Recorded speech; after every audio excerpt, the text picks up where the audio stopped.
Doggy here. Real Deal Pets on the scene here for Real Deal Media, TheRealDeanRyan. Got a little white doggy here in Orange County, lost. Pink collar. And we're trying to see how we're going to save this baby. Been out here for a while. Gave her some water, a little bit of food. She's very spooked. Come on. Come on.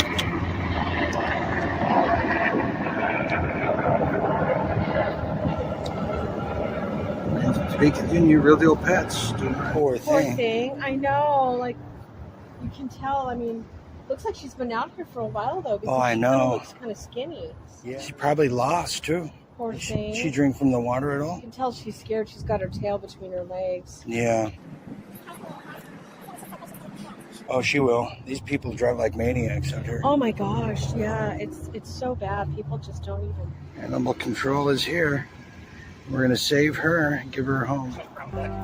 Yeah. On the prowl. Well, yeah, on the prowl. Here we are. I was just getting mine on too. Did you see her go back here? Poor thing. Oh, poor thing. Did you call for backup? Okay, here we go.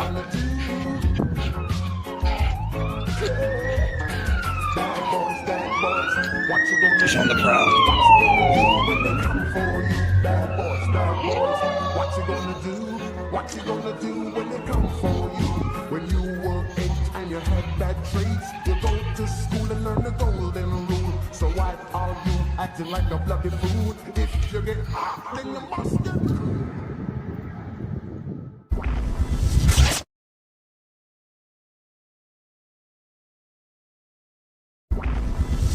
He called them suckers and losers. Who in the hell does he think he is?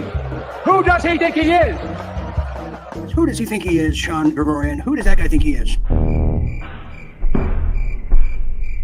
Well, Who does Sean think he is? maybe let me. Oh, man. It's best to say he was muted. We have Lena Star Moon, who might know what the deal is. She said, that's a deep thought, Sean. It's so deep, we can't even measure it. How deep it is. Oh, Maddie Lynn, who says, baby Sean. Yes, Sean is a baby. He needs to be pampered. And how's that diaper rash?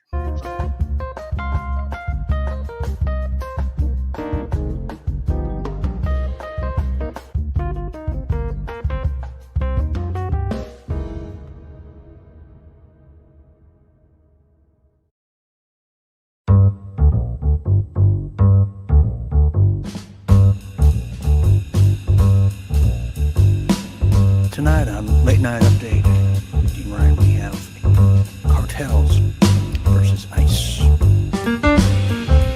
It's the inner city invasions by the federales of the United States fulfill the domestic policies of the new administration. Well, there's now a pushback like never seen before, not just from the presidents, but from foreign adversaries abroad. Brace yourself.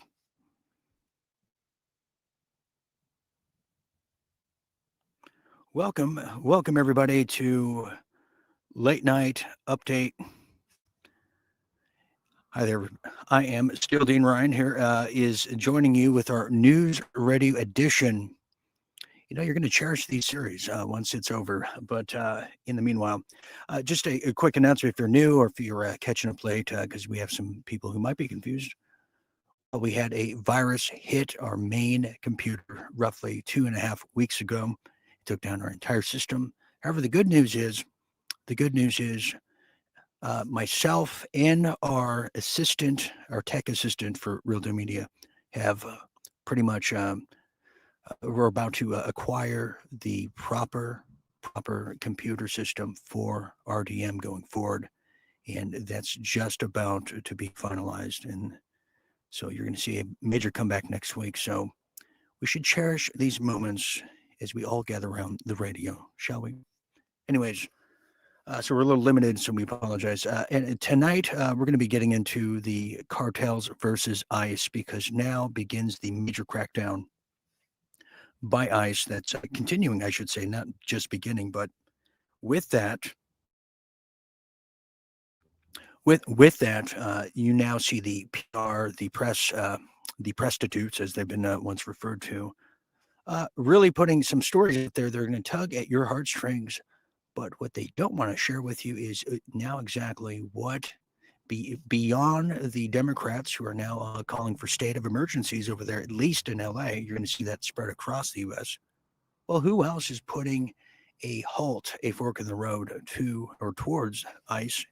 And that's the Mexican cartels. So we're going to explore that factor here tonight, as well as we have some late night headlines. They're going to be taking us all over the world, as now Russia is preparing for an onslaught war that's going to be spearheaded by NATO, but really they're going to have us lead first. Why is it? And there's the big question. Why is Russia Europe's enemy? Why is Russia the main focus right now? And I'm going to make that case here tonight of why they are and just exactly what the overall strategy is for taking Russia out. And it will make sense, and it will be that eureka moment we've been waiting for. As well as, believe it or not, I actually have in our World War III category some incredible little blurbs coming out of Antarctica regarding HARP. Yes, the HARP, that HARP, yeah, it's now beaming and steaming across the Southland all the way to the north. And just how close is it to New Zealand, and what do they know? We'll come back to them. Plus, we have some real deal politics. We have a lot of things coming out of Boston, which is going to be exactly what we were talking about the other day regarding Chicago and their grocery stores. And are prices really hiking? We were told they were going to decline by a great majority. We're still waiting on that. And speaking of the Democrats, what are they doing in the shadows of RFK's new Ministry of Health? Well, you'll be gobsmacked and not surprised as I tell you that. And also, we have Erica Kirk, one of the Erica Kirks, who's coming out and now finally addressing the critics. It's addressing and not undressing, that is. So we'll cover that, as well as some major international news. What is Australia doing to Candace Owens? Well, probably something similar they did to all of us here on one of our World at War episodes, and that's called banning, censoring. You might have heard about it. And speaking of that, we're going to swing back to New Zealand and just exactly what are they talking about? Who are they fearing in the great superpowers in the conquest of New Zealand? We'll have a look at that. And where is China fit in all this? We'll find out. And a real quick look at Real Deal Showbiz and some weird news that, it's just getting weirder as the rise of the robots are coming. And what do they have in store for us and our hygiene? It's quite gobsmacking here tonight. Okay. Well, we're broadcasting live over there on Facebook at TheRealDeanRyan. Hello, everybody. As well as Dean Ryan TV over there on YouTube, the wonderful, beautiful Graveyard, and the new acquired Graveyard over there on Rumble. I should say Dan Bongino's Rumble. Yeah, that wonderful, wonderful, cold, hearty place. So we are there here tonight. Tomorrow, don't forget to mark your calendars as we get into the inner depths of World War II. I want to mention that right off the bat. That's tomorrow night at 10 p.m. Eastern, so it won't be half past like late night update usually is. Okay, let's get started now with some late night headlines from your neck of the creepy woods. Well, that brings us to just what we have been hearing about here as the ICE crackdowns are in full throttle. But particularly as the targets are in the inner cities, there's one that they started with, ICE that is, and that's in inner cities like Southside Chicago. Well, let's hear about it and talk about it now as residents have begun forming volunteer groups to monitor their neighborhoods for federal immigration agents. Oh, yes. And this is the tinderbox of matches that's about to blow up, just so you know. Now, others honk their horns or blow whistles when they see agents nearby. Yeah, those aren't catcalls you're hearing. Well, now the federal agents deployed tear gas on Chicago residents. More than a dozen police officers on Tuesday, they said. The latest clash in the nation's third largest city as the Trump administration has carried out its immigration crackdown. Well, now The clash began yesterday morning, when the federal agents were seen chasing a car through a working class in heavily, I should say, Latino neighborhood on the city's far south side. Now, witnesses said the SUV driven by the federal agents collided with the car they were pursuing. Chicago PD said sending that car into another vehicle that was parked nearby. Nothing to see here. Well, the crash is just a microcosm of the intermediate feelings towards the ICE agents. As the masked agents, some say bandits, have arisen, a spark in the inner cities that's causing a unity. That's right, the UNITY. Now, as the agents left, they released their tear gas as of yesterday, apparently without any warning. So, and by the way, we saw this before during the rallies, I should say, the protest about the No Kings and all that era just a few months ago. And tear gas was being released without any due process or warnings or warranted tear gas, I should say. Now, a spokesperson from the Department of Homeland Insecurity said that the federal agents were conducting an immigration enforcement operation when two people tried to flee and hit the agent's vehicle. They're saying that the incident is not an isolated one and reflects a growing and dangerous trend of illegal aliens violently resisting arrest. So, I think the disconnect here we're going to be learning is a lot of people thought, who may have been applauding this effort in the beginning, that they're going to just go after the MS-13, the gangs, you name it. And a lot of people are having a hard time watching this happen to just regular day workers from Home Depot, if you know what I'm saying. And that's what's happening in Chicago. And it's only going to get worse there because, you notice this too, is when the people try to provide tiny homes for the homeless a number of years ago, and when the LAPD was breaking those down, knocking them down, throwing people out, there was no decries from any of these politicians from the inner cities. There was no politician who was willing to put their signatory of dissent against that effort in action all those years ago. Now they're doing it because there's legitimate reasons, but also because this is also the voting constituents of the future for the Democrat Party. And just like Dick Durbin said, he wants to give migrants, and I'm not just talking about the Latin or Latino or the Latinx, whatever they want to call them today. I'm not just talking about them. Pretty much anybody who came through that border, they want to try to give them citizenship, driver's license, and military service to then fire upon us, because there won't be a conscience or a memory of history of how this thing goes. So moving on here now, that's happening in Chicago. Quite stunning. If you're planning on going there, I would I plan somewhere else to go for the holidays now. As this is happening now, LA County Board has now approved an emergency declaration over immigration raids. Well, that's something else. Yes, the LA County Board, who is constantly woke. I'm not sure they've ever slept, but they're woke. They're now making their move as the LA County moved a step closer to enacting an eviction moratorium that would protect renters who have been financially harmed by President Donald Trump's immigration crackdown. Was that something? Well, the LA County Board of Supervisors, in a 4-1 vote, declared an emergency in response to federal immigration raids, move usually reserved for natural disasters and other conditions beyond the control of local officials.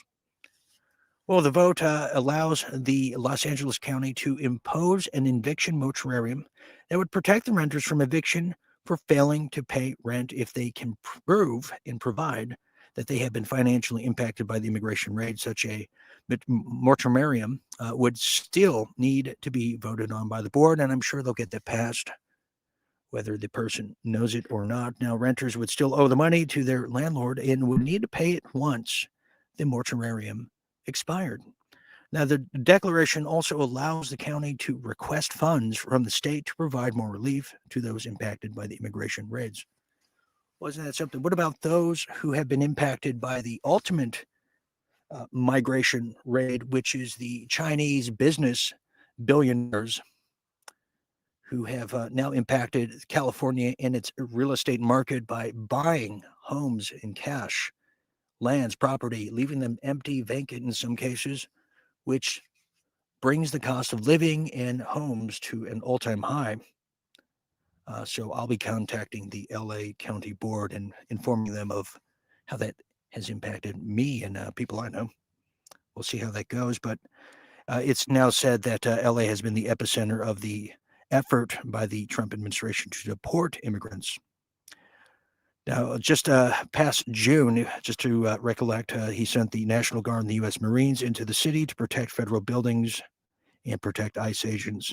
But LA is the target. That is for certain. Now, moving on here, as the LA County Board tries to do the same themselves, well, Facebook is now getting in on the action of the anti-ICE raids. Well, that's right. Meta removes Facebook group that shared information on ICE agents. Interesting.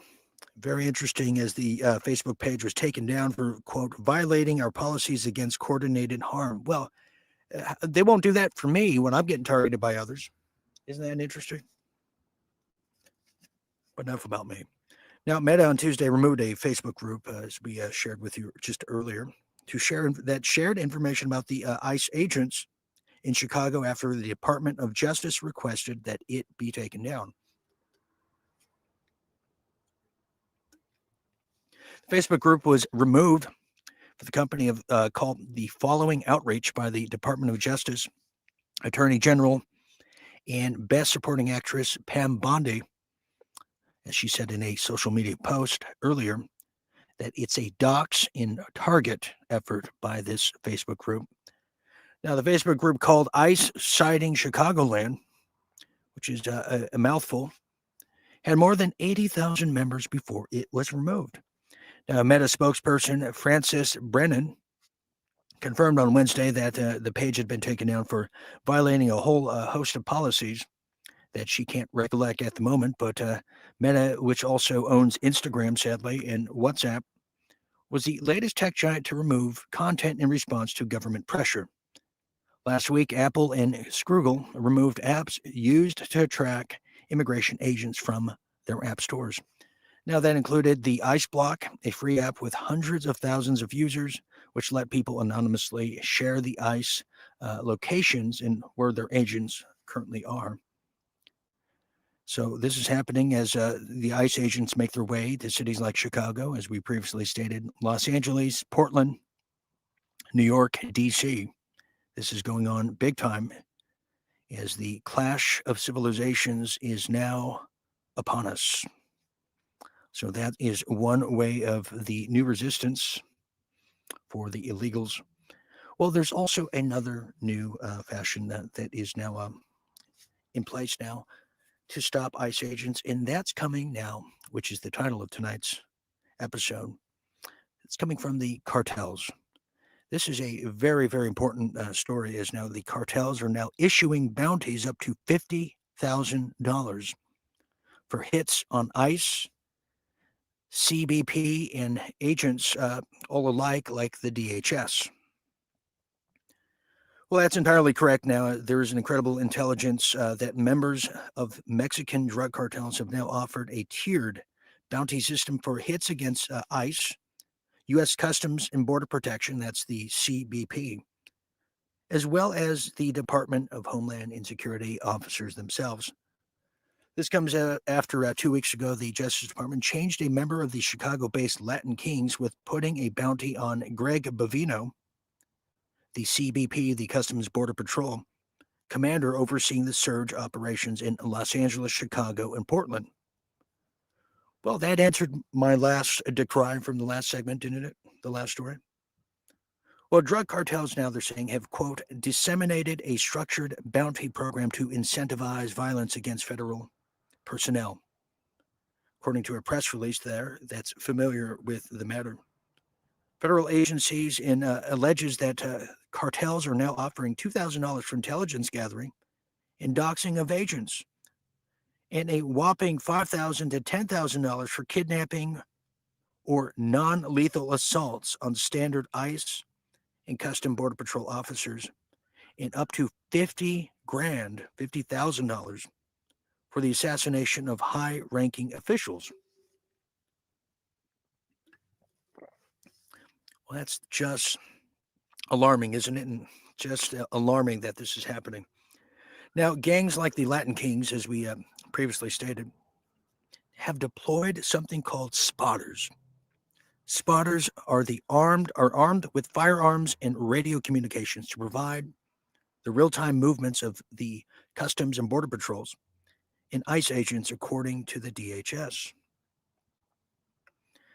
That's absolutely correct. Now they're saying that, quote, these criminals networks are not just resisting the rule of law, they are waging an organized campaign of terror against brave men and women who protect our borders and communities. So this could explain the military rollout and the militarization rollout in certain cities. This was always the resistance that these kind of operations were going to run into.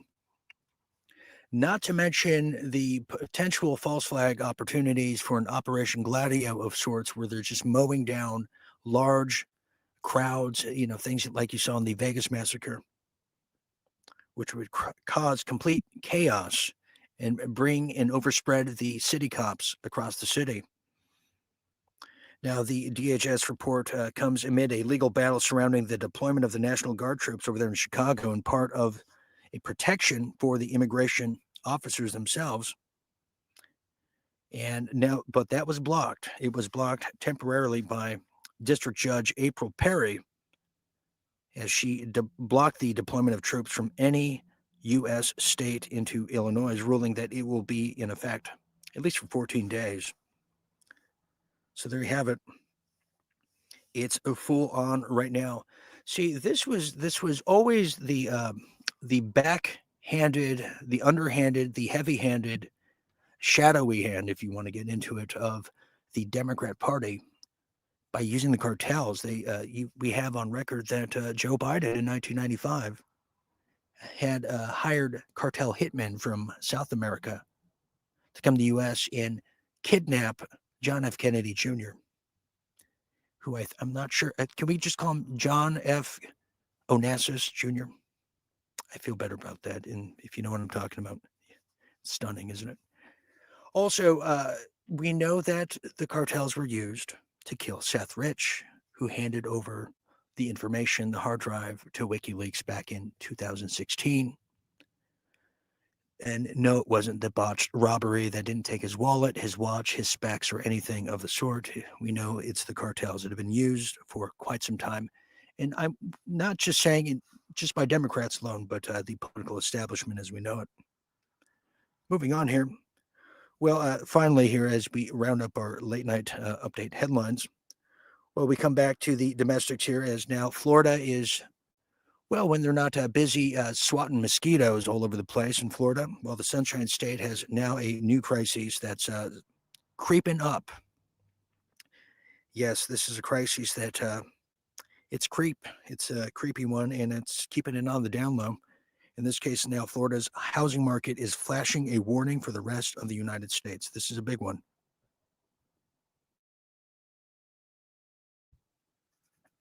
Well, check this out here. Is now the U.S. government shutdown is hitting Florida. Yes, the government shutdown is still going strong. And as Congress remains at a standstill, lip-wristed, if you ask some, effects on the shutdown are rippling through the state's housing market right now in Florida. With the government agencies on pause, flood insurance renewals are in limbo, builders are bracing for delays, and environmental permits are sitting unattended too. Now, the housing shapes the U.S. economy, the housing market that is, and nowhere is that more evident than in Florida. Yes, I know a ton of people who moved to Florida, from California too, from Chicago. It's not just Texas anymore that people are fleeing to. So get this now, and nowhere is it more evident than Florida, as we're saying, when real estate configures 24.1% of the gross domestic product. Well, across the U.S., the housing market, it makes up about 18% of the economy, or around 4.9 trillion for all of you who are keeping track. But however, in Florida, each home has an even bigger impact, as the typical sale adds about 125,000 to the local economy and helps support around 2 jobs in areas such as construction, retail, and home services.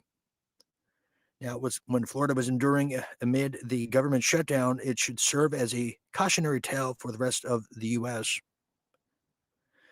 Given that Florida's large share of the national housing activity is a major factor in it all, this could visibly nudge, they're saying, national sales and inventory metrics.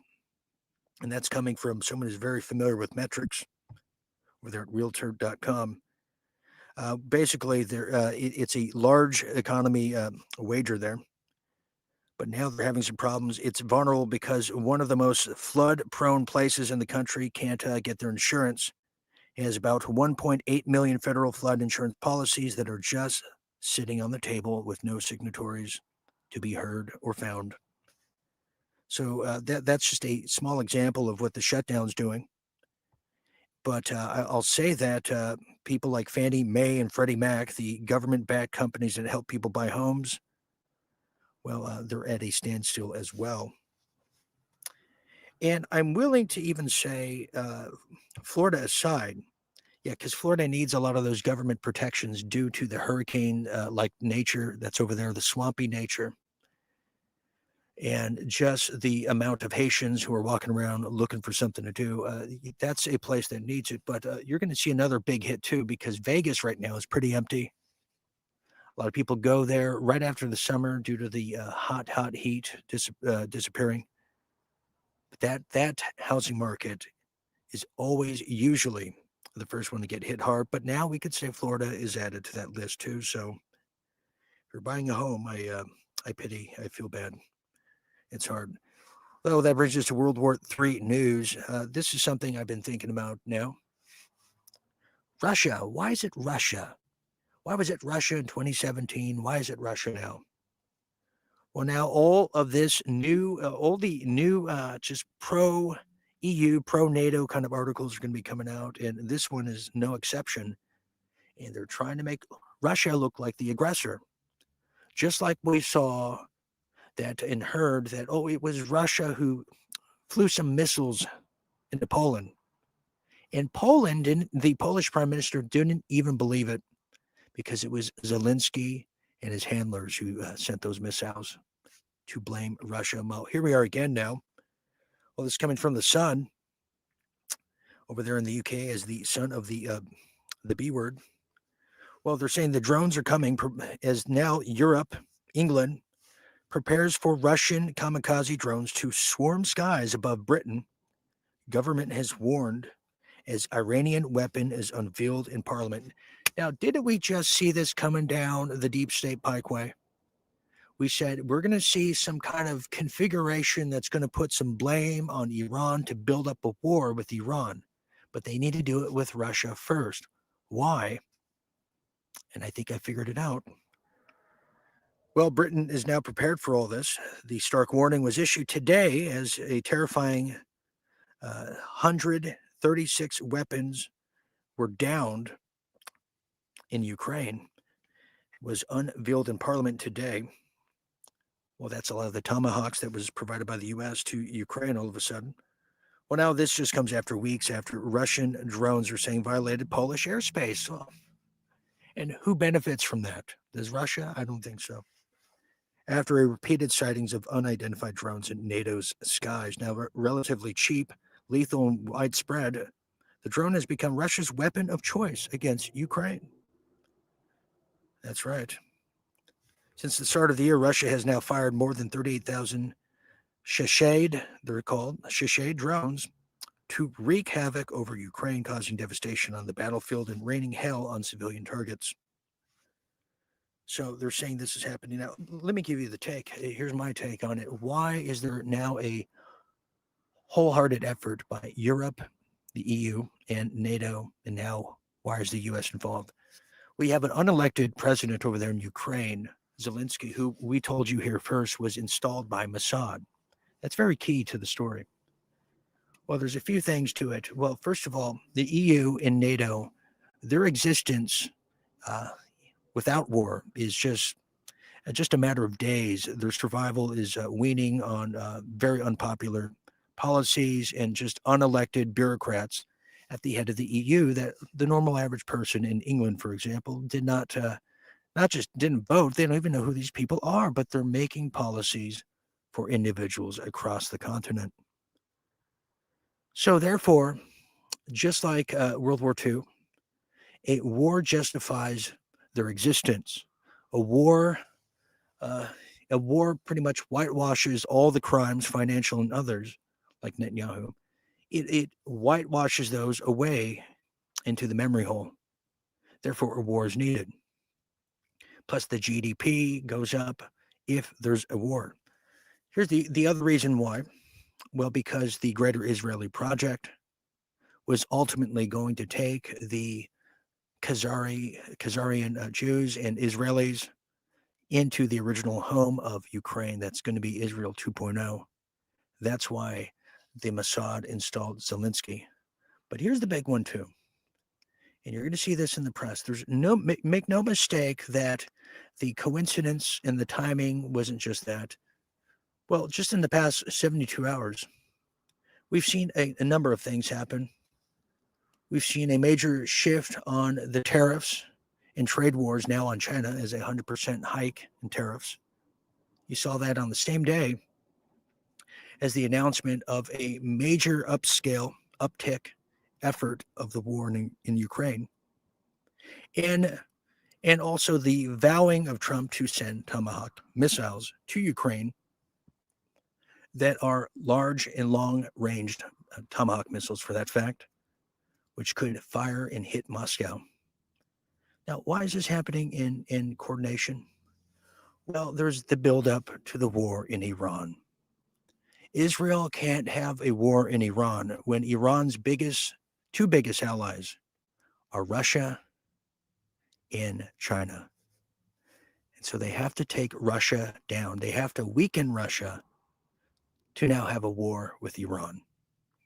So here we are again, going into the lion's den, into the snake pit, led by the red heifers aficionados over there that are now bringing us into the Armageddon, the war of all wars, World War III or World War IV, depending who you're asking. But this is a very dangerous time.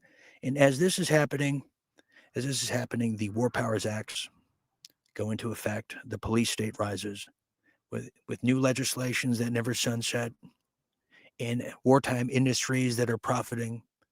All the common man, woman, and small businesses suffer to no end and decry to no avail. And that is what World War III is currently looking like now. And sad but true. But the positive thing is we don't fall for wag the dogs anymore, do we?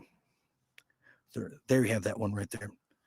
And finally, here in World War III, before we have a little World War break here, something else that's now pressing on the World War stage and arena now is something that's coming out of Antarctica, believe it or not. Antarctica. Well, that's right. It's now said that HARP has now been activated. HARP is the direct energy weapon administrator machine that originally stemmed from Alaska, then was moved and purchased by the military. Many said they also exist underneath the Pacific Ocean, and a lot of people know they exist definitely in Antarctica, on the bottom of the global Earth or the flat Earth or the inner Earth. Let's just say it's pretty far from where we are right now. Well, now get this, HARP now signal blasted from Antarctica just in the past 24 hours. It's being reported a massive energy pulse just blasted out of the cold, freezing continent below, stretching over 6,000 miles towards Australia.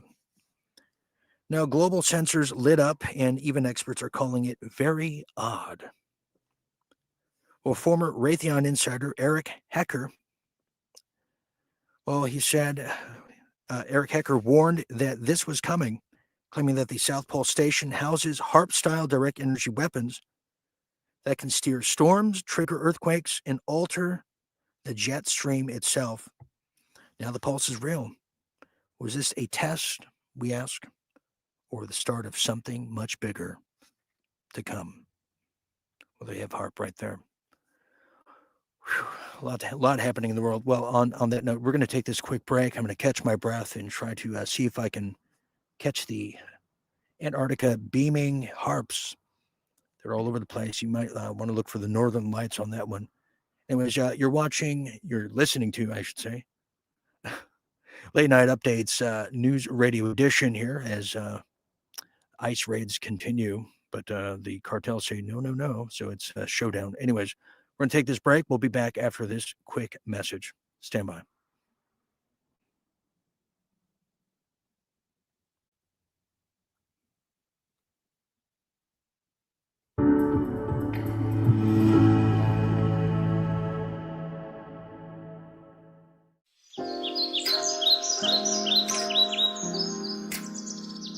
Remember, like, going into the 90s? Like, there's some movies that I would recommend you leave in the past. The movies with cops. So you had one cop who was playing by the rules, ready for retirement. The other one who was rogue.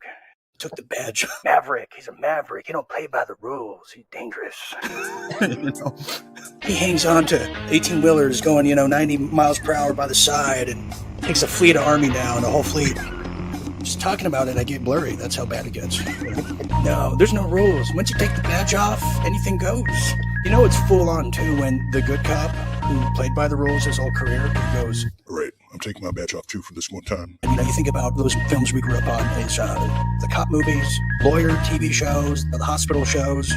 You would think that the only jobs in America are cops, lawyers, and some gig at the hospital.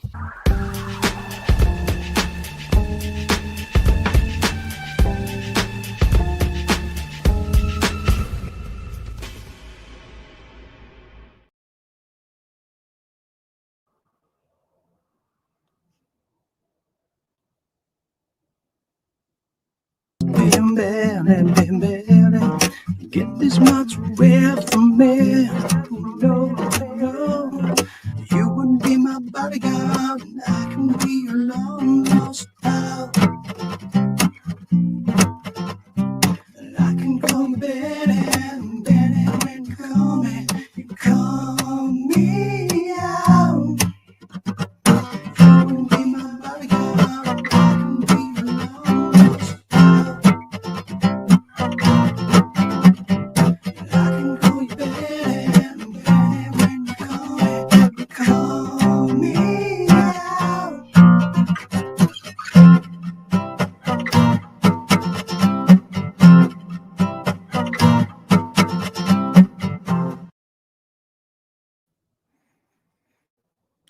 We are back. We are back, and we are brought to you by Real Deal Media Night Owls. Join the cause, help the cause, be part of the cause, but become a night owl when you do it. Very simple. Yes, as the Corleone family would tell you, we want to make you an offer that you can't refuse. Is that right, Celine Dion? Why would I? Oh, see. That's what happens, when you party too hard with the night owl there, as you can see. But anyways, back to this. We have a very special show for members only coming up Friday at 10 p.m. Eastern. Friday at 10 p.m. Eastern. I really can't even tell you about it publicly, but it is, it's going to be a very fascinating night. Let's just say that you don't want to miss Friday, 10 p.m. Eastern for members only. And mum's the word. Keep the secret, will you? So go to realdealmedia.tv. Go to realdealmedia.tv to become a night owl. Just sign up. Just right there. It's very simple these days, isn't that right? Yes, look at me. I'm in the box. As well as a big thank you to everybody who has given and offered for the Give, Send, Go. It's givesendgo.com/real deal go right there. Thank you to all those people.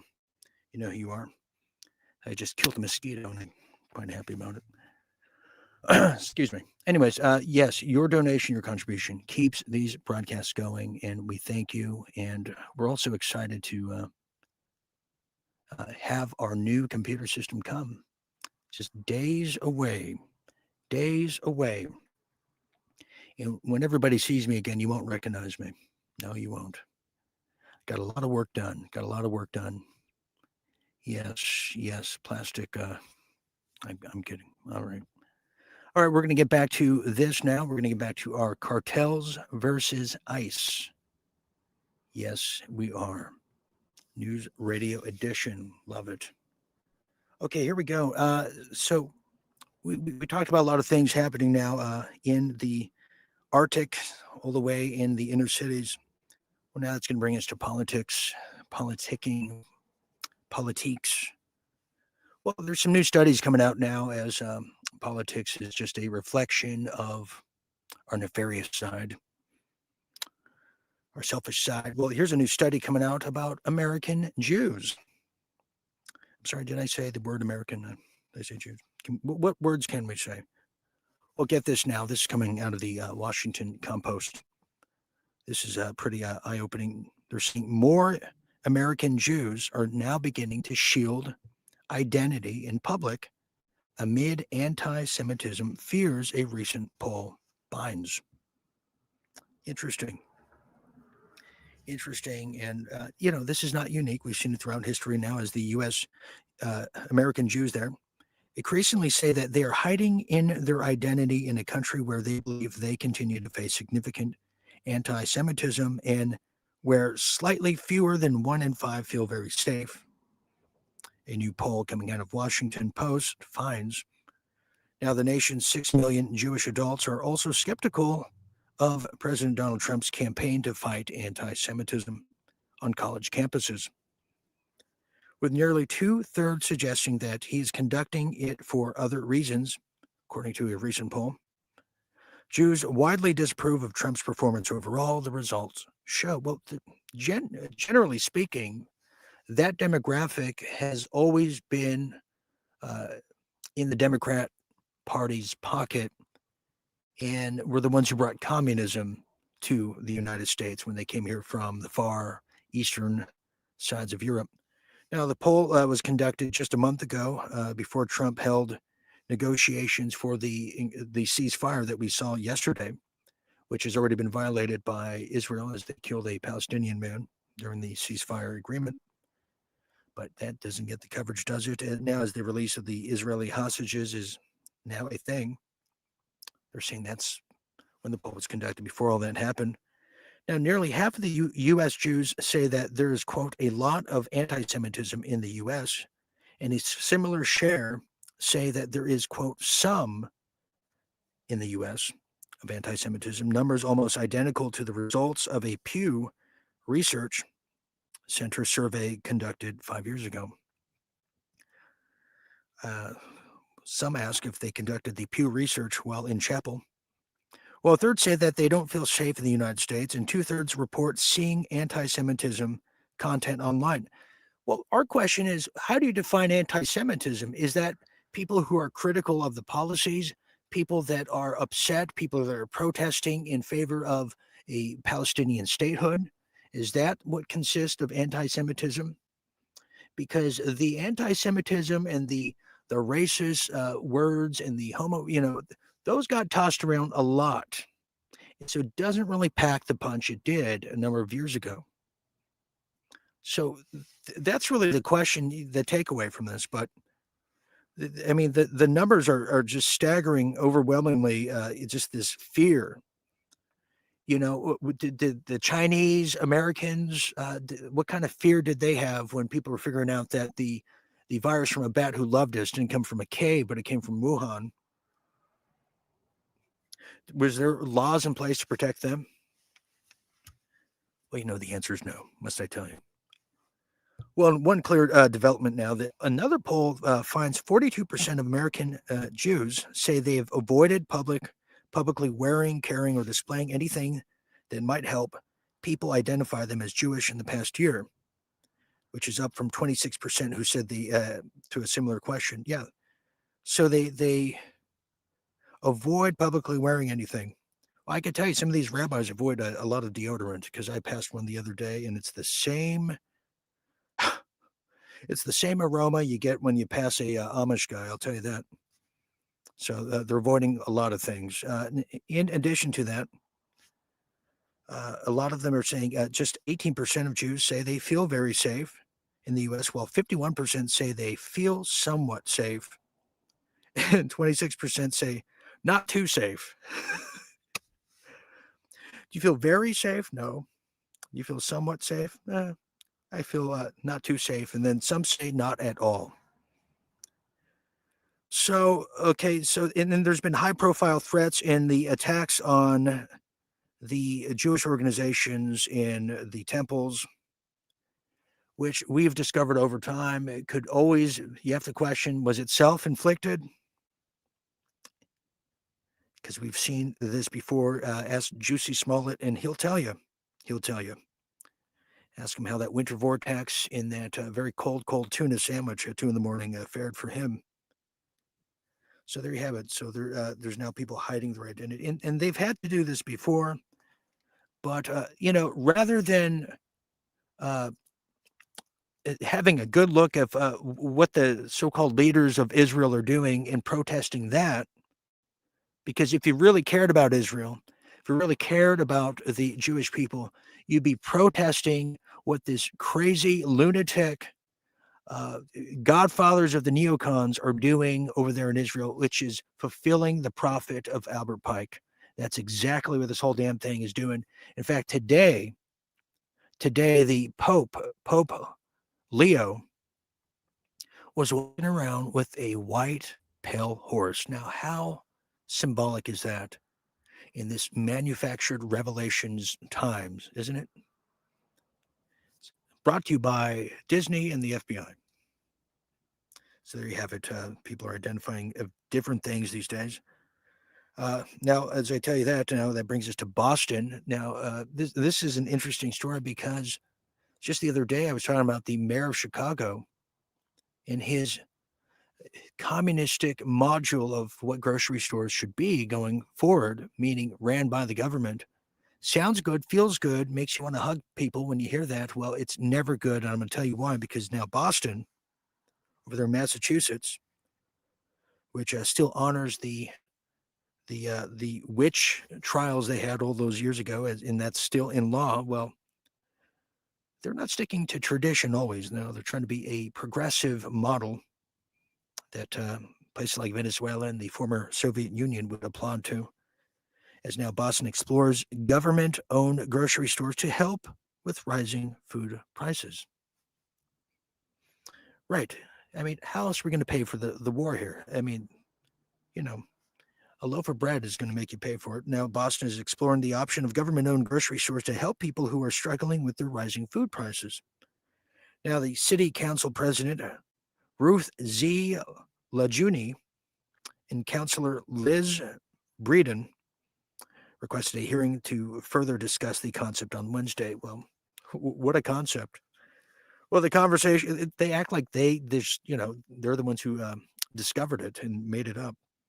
Now, the conversation follows a proposal from New York Democratic Socialist mayoral candidate Zohan Mamdani to open a network of city-owned grocery stores there. Now, Mamdani wants to use the public funds to create 5 city-owned supermarkets that wouldn't have to pay rent or property taxes. The 2 Boston city councilors pitching further discussions about the topic said that the idea was not inspired by Mamdani's proposal in New York. Oh, no. No. They're saying the role of government is to step in when the market is failing out residents.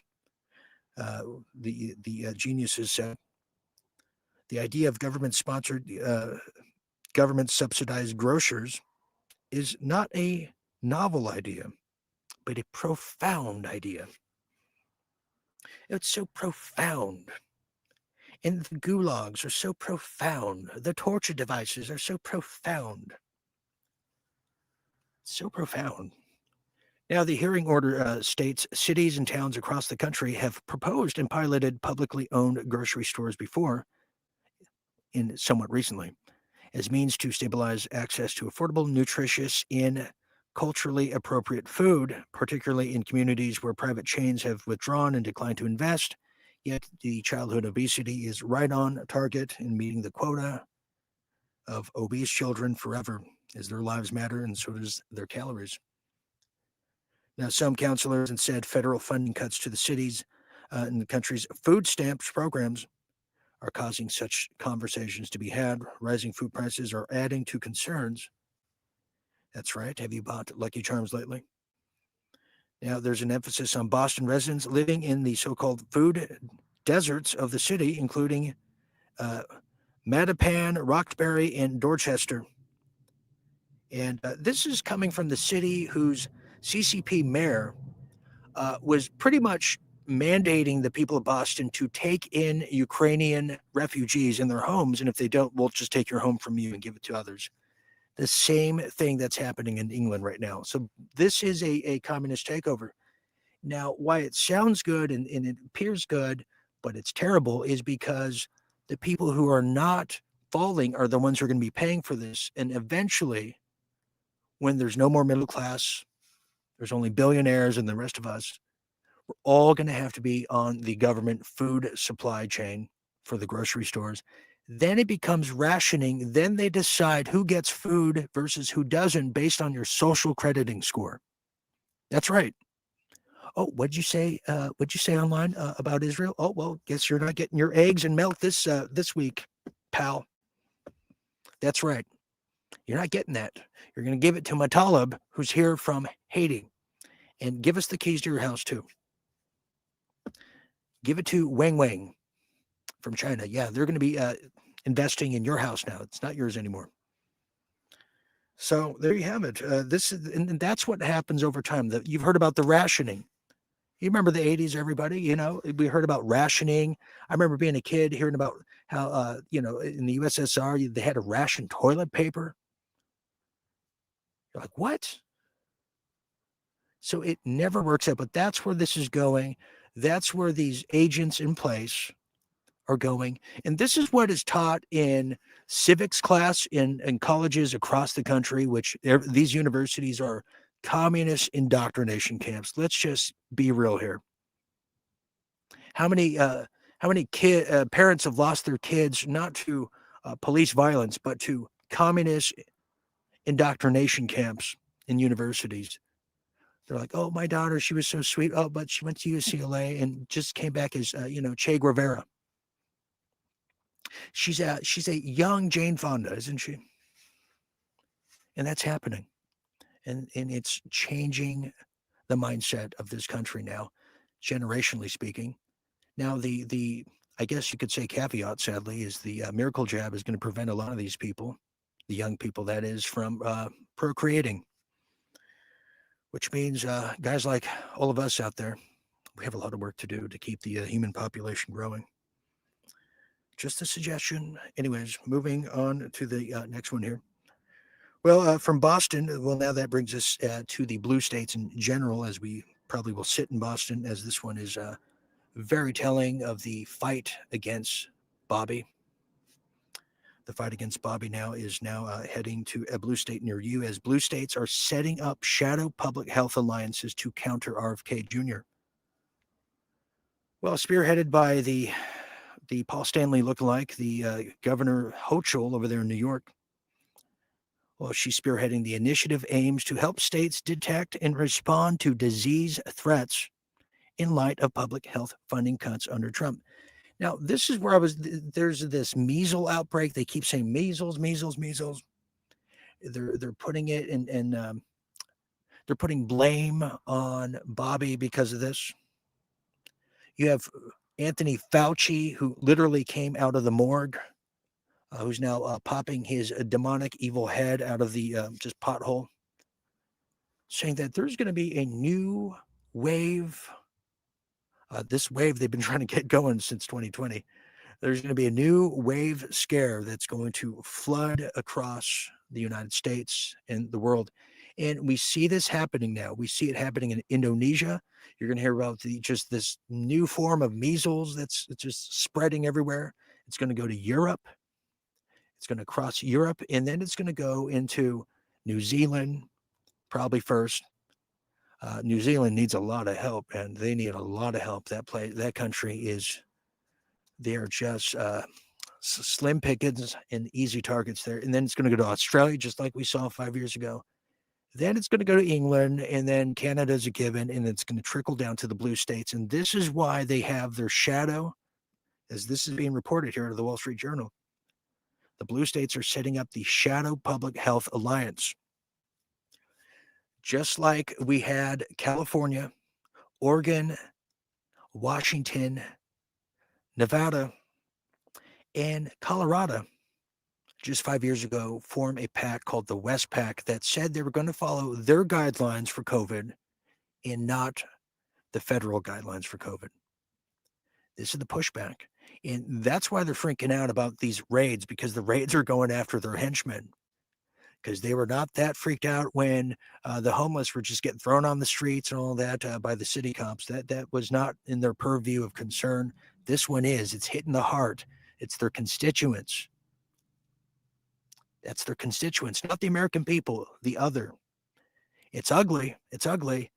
But this is what they're doing. Now they're setting up their shadow public health. You're going to see a lot of the scaremongering of, oh, well, you can't get your abortions now, or you can't get your sex change. Well, don't worry. We have a little blue tent with Kathy Hochul there, who's going to be wearing that one glove and telling you to reach for the stars and cough while you do it. Oh, yeah, and Fauci will be there, and maybe Anderson Cooper if we're lucky. So this is happening now. The public health resistance to the Health and Humane Services Secretary, Robert F. Kennedy Jr., is growing. Yeah, so is the dissent in hatred towards people like Kathy Hochul. I don't know how much that can grow further than it already has, but it's now it's going to reach like Jupiter at this point. Well, governors across 15 states, including New York, California, North Carolina, are forming a new public health alliance to detect and respond to disease threats, saying because of the federal funding cuts, policy changes, and attitudes, we have to do this to save our people. Yeah. This is the same part of the Democrat Party that had to do fundraising in Mexico just a number of years ago. And why they're really busted up about Planned Parenthood kind of getting a proctology from the media. That's their money laundering syndicate, big one, biggest donor. And let's not forget the black market for the organ harvesting. Yes, that good old-fashioned organ harvesting. And if you have an organ donor sticker on your driver's license, I would immediately burn it. Because they want your organs, whether you're dead or alive. Probably they'll just take it while you're sleeping. So there's that one there, the shadowy puppetry public health there. Finally here, as we get down to Turning Point USA, that's a big one. Well, now is a response now from Charlie Kirk's widow. One of them that we think, we're not sure which thespian this one is, but she's now responding to criticism. Well, she was responding to criticism. They just got rid of that story. But she's responding to criticism. It's now growing of people saying, what's going on here? This is not the normal behavior of a widow.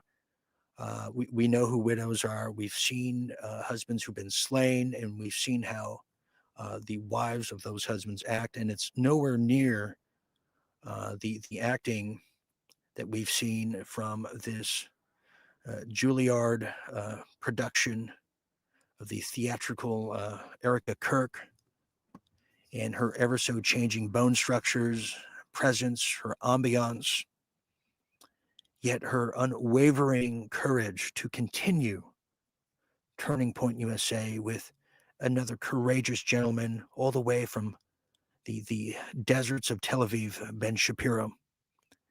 Yes, Mr. Mad Eyebrows leading the way, and just so courageous that they would do this with Turning Point. And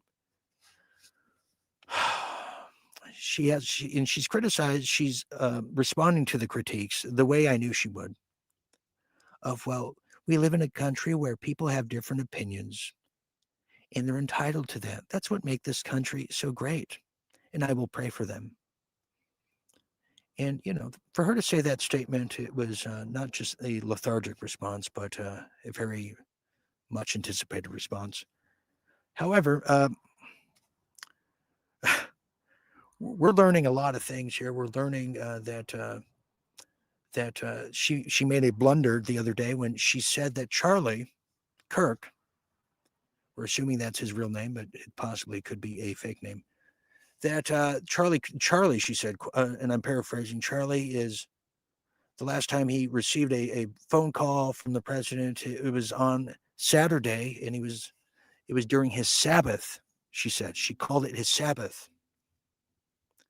Now, if you think about that, and I did, and I said, well, who celebrates the Sabbath on a Saturday? I say, could it be the Hindus? No, it can't be them because they're busy swimming in the Ganges. Can't be them.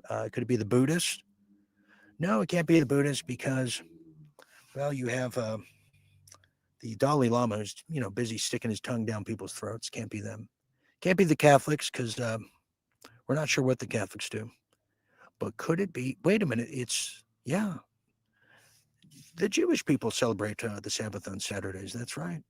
That's right. So now the whisper campaigns that are now happening, careless or not, they beg the question, was Charlie Kirk really Jewish? Or in pretending to be an evangelical? And how many Charlie Kirks were there too while we're at it? So there is that one on that spectrum there, which now brings us to a international kind of situation here, and that brings us all the way to Australia. Well, it was just a few weeks ago that Australia officially banned World at War episode about the assassins with myself and Jim Fetzer, of course. In fact, all the shows that have been banned from Real Deal Media have all involved Jim. I'm not sure what the message is there and what am I supposed to learn from that. But in this case, we got banned in Australia for that. There's now new, very, very new invasive legislation that has dropped and become into law over there in Australia. They're trying to manage something besides the amount of pedophiles in their legislatures. That's a whole different story. Well, now in this case, Sydney, this is coming out of Sydney, is they're saying that far-right U.S. influencer, far-right, not extreme, but far-right. Far-right U.S. influencer Candace Owens has now lost her bid to enter Australia after the country's highest court on Wednesday backed the government's decision to deny her visa over concerns she could, quote, incite discord in the community. Never mind the just incredible barrels and barrels and amounts of Chinese that are coming into the country that are trying to steal their rare earth mineral rights, that own the water in Australia, and the politicians too, if you can believe it. Oh, that's okay, but we're concerned about Candace Owens because she called Macron's wife, indeed what she is, a man. That's inciting discord. Yeah, that's inciting discord. I mean, I've never seen such an ass backwards country since I looked at New Zealand, and that's not that long ago. So, they're kind of one of the same there. It's like what LA would be like on steroids. Well, now Owens, who has, they're saying, built a large online following for her controversial conservative views, applied for a visa to undertake a speaking tour in November of last year. Her application was rejected in October by Home Affairs Minister Tony Burke, more like Tony Puke, citing her record of downplaying the Holocaust and making Islamic-phobic comments. Burke has powers to deny non-citizens entry based on character requirements and under the Migration Act. So there you have it right there. So Mr. Tony Puke, the Home Affairs Minister over there in Australia, he has no problem. They had no problem letting the Hassan character of 2014, who did the Sydney hostage siege, they had no problem having him re-enter the country multiple times and even walking around with a shotgun. That was totally fine because, hint, hint, wink, wink. They were behind it. He's one of them. No problem with that. They have no problem forcing and mandating the miracle jabs on the youth of Australia, where their population is going to just tank now. So when you go to Australia, about 15 years, everyone's going to look like they're from Beijing. They're switching the boomerang and swapping it with the ninja stars at this point. And that's what they're going to do. So, when you're eating Vegemite with chopsticks, now you know why. Because Tony Burke, who I wish would be mauled by a Tasmanian devil, he is the devil himself. He decides on his feelings who enters the country and how much you're going to bribe him and how much blackmail you have on him. If you found his little porn stash, then you win. You win the gold. That's how you get into Australia, because of Tony Burke.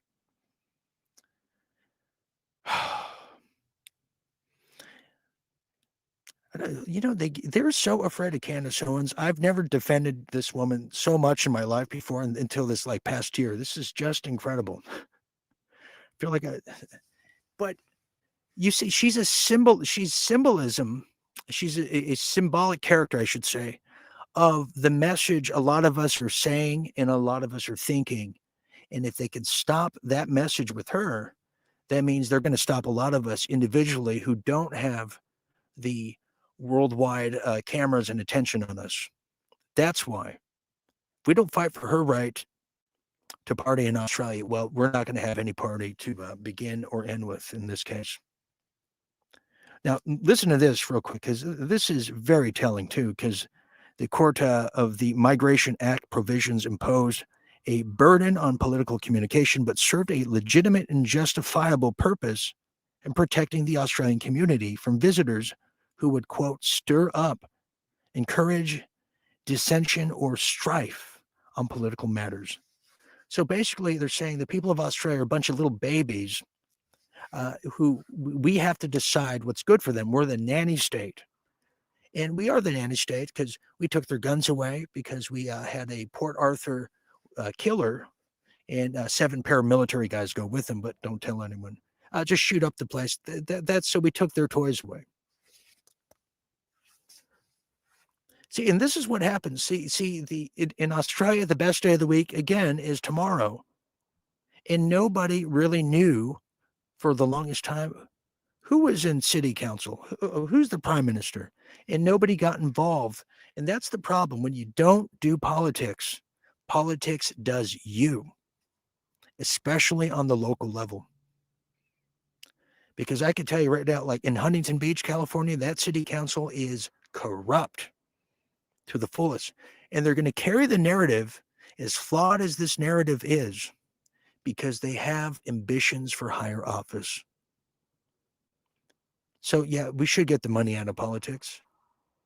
It should be just like the old days. And people need to get involved, because Australia is the perfect example of where the laissez-faire, take it easy, kind of state of mind. That's when the wolves come in. It's just inciting discord. Let me continue here because I can't get enough of it. Now they even go further. And they're just full-on assault against the freedom of speech. So here's what they said, quote, "The implied freedom is not a personal right." Well, let me try that again. The implied freedom is not a personal right. It's not unlimited. It's not absolute, said the High Court Judge Stephen Gagler. Literally. The High Court judge named Stephen Gagler. Wow. If I didn't know him better, you would think that's his porn name, but don't ask me why. Then Michelle Gordon and Robert Beach in a joint judgment. Burke said his decision was a win for social cohesion. Inciting discord might be the way some people make money, but it's not welcome here in Australia. Australia's national interest is best served when Candace Owens is somewhere else. Because if you ask me if we want her here in Australia, we're going to say no. He said in a statement. So there you have it. So this is a concerted effort. Now, I guarantee you they could care less about her Islamic phobic statements, which I haven't heard her make or even reference any in ever. And if so, even just a little bit, probably years ago, what they're concerned about is her critical take on what Israel's doing. And that's who's now infiltrating Australia right now. In very critical parts of the government, that's how this happens. When Zionists, not when Zionists attack, but when Zionists infiltrate, it is something to be seen. You want to talk about placing blame on your adversaries and avoiding any blood on your hands while gaslighting, they are impeccable. They are like the artisan bread makers of Italy when it comes to that.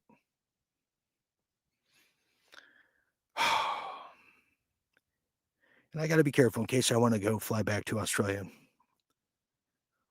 What are they going to do to me? Anyways, so that's what's happening there now. If you just go across the ocean there, it's just a little boat ride that brings us to New Zealand.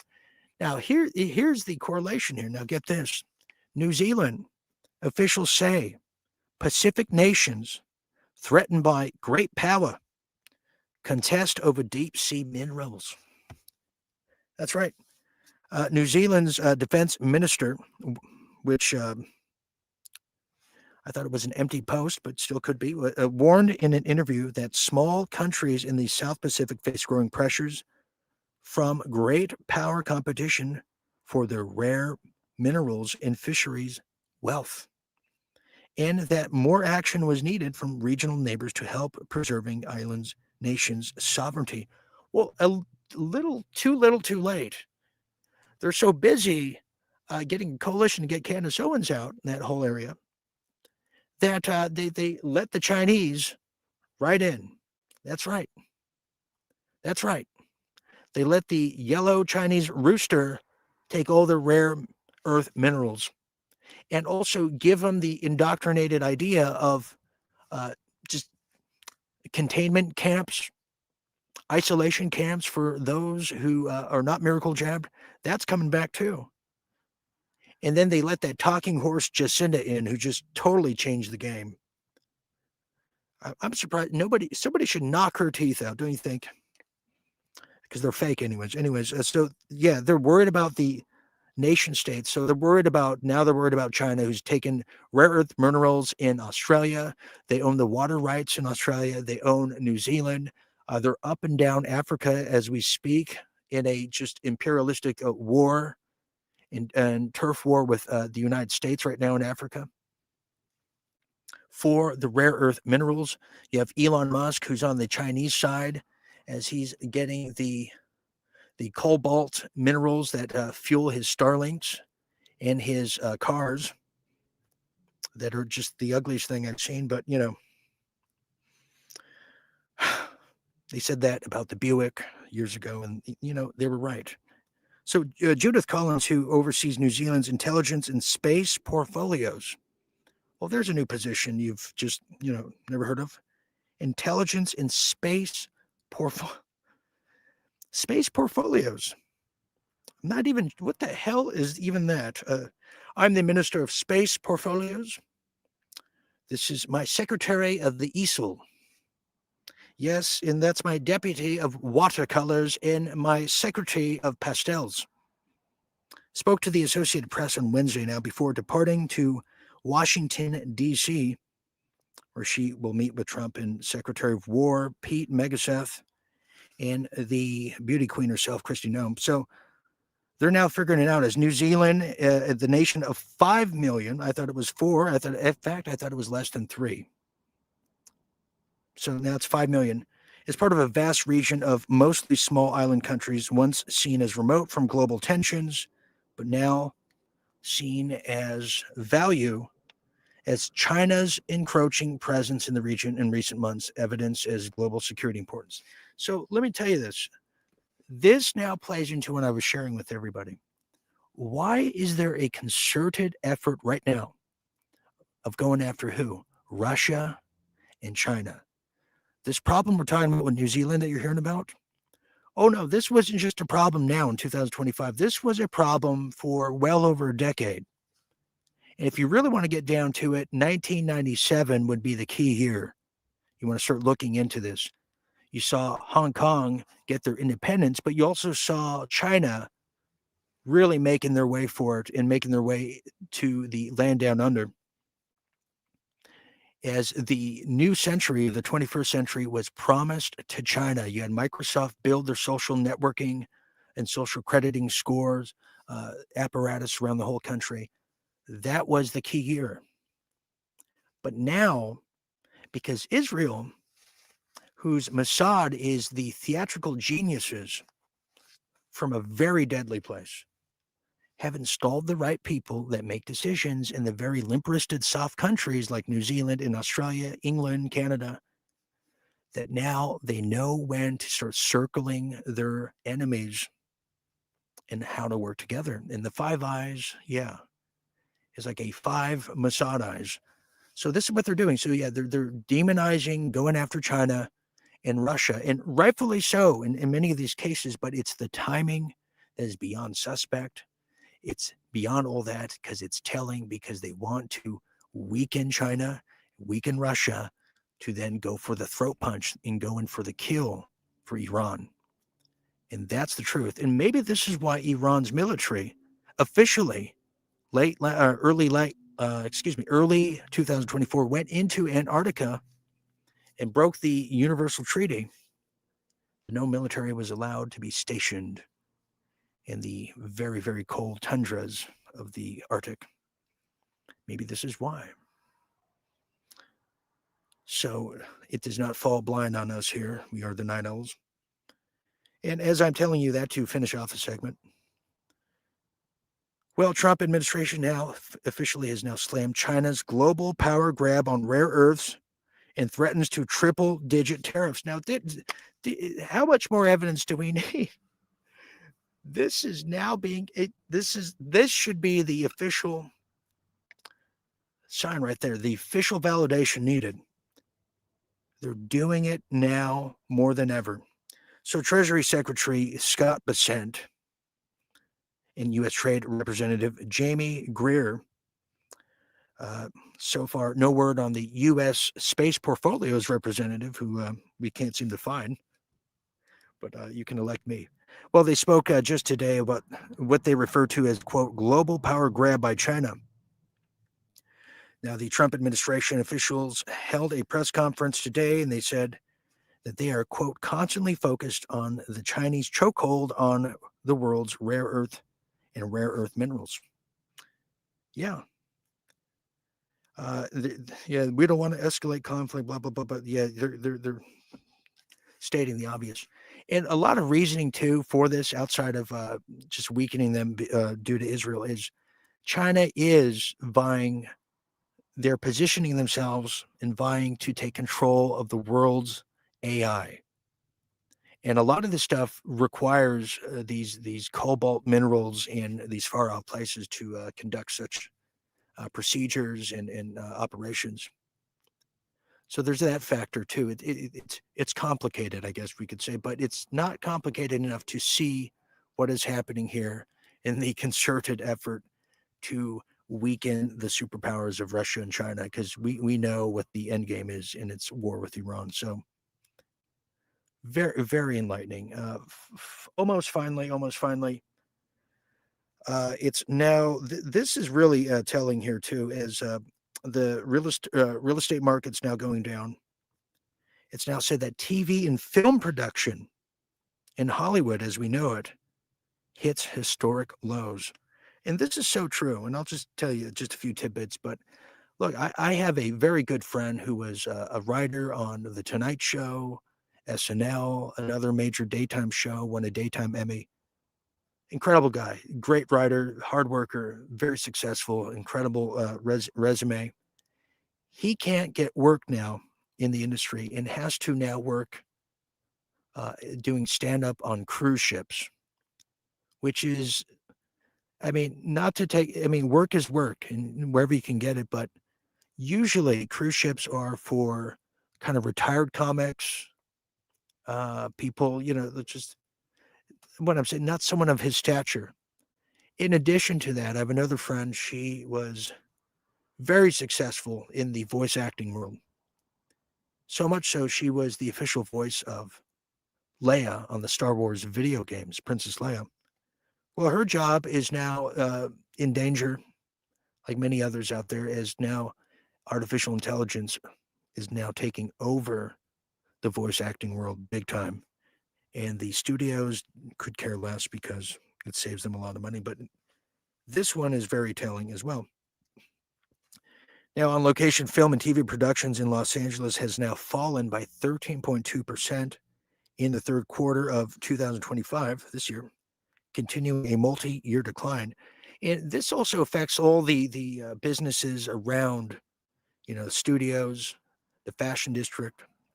Now, the decrease was largely driven by a significant drop in reality television production. Well, I could see that, because it sucks. Now, a new state tax credit program offers hope for future rebounds in Tinseltown, with 18 new television series planned for the area, but nowhere near what it used to be.